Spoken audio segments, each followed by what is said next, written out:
17h30, c'est le début de la patrouille des bénévoles de Sea Shepherd.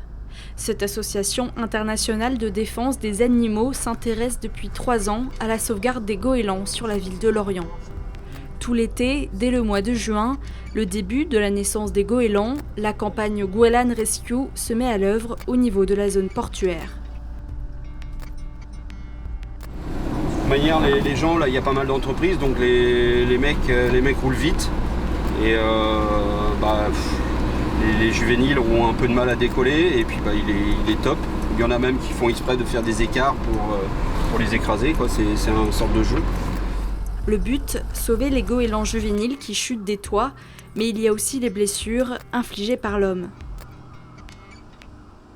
On zigzague dans les rues afin de repérer les goélands en détresse, que ce soit dans les coins des bâtiments, derrière dans les entreprises.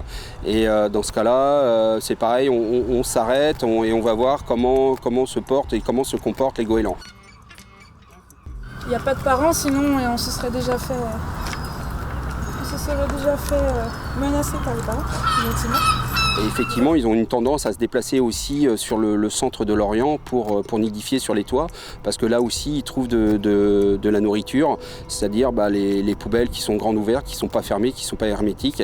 La réputation des goélands, on la connaît, c'est ils font du bruit, ils font des déjections, ils nichent un peu partout, et voilà, donc les gens en voient beaucoup et donc les supportent pas. Urbanisation du littoral et baisse des ressources en mer sont les principales raisons de leur installation en ville. 600 goélands ont été ramassés l'année dernière. C'est l'association Volée de Piaf à Languidic qui récupère les blessés.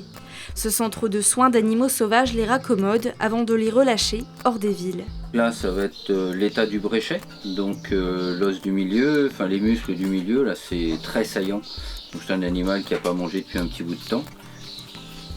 On vérifie les palmures, savoir si tout est en état.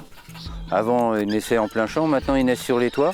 Lorsqu'il fait chaud, tombent des toits et se font soit tabasser, soit écraser. De toute façon, sont malmenés systématiquement. On voit de tout, on a vu l'année dernière des gens qui jouaient au foot avec des goélands vivants. Cette année, ce sont des oiseaux qui sont peints, des oiseaux plombés, énormément de plombés.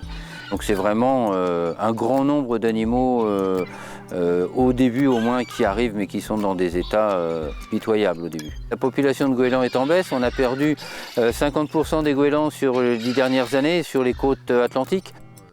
Il est interdit de malmener le goéland, espèce protégée depuis une vingtaine d'années.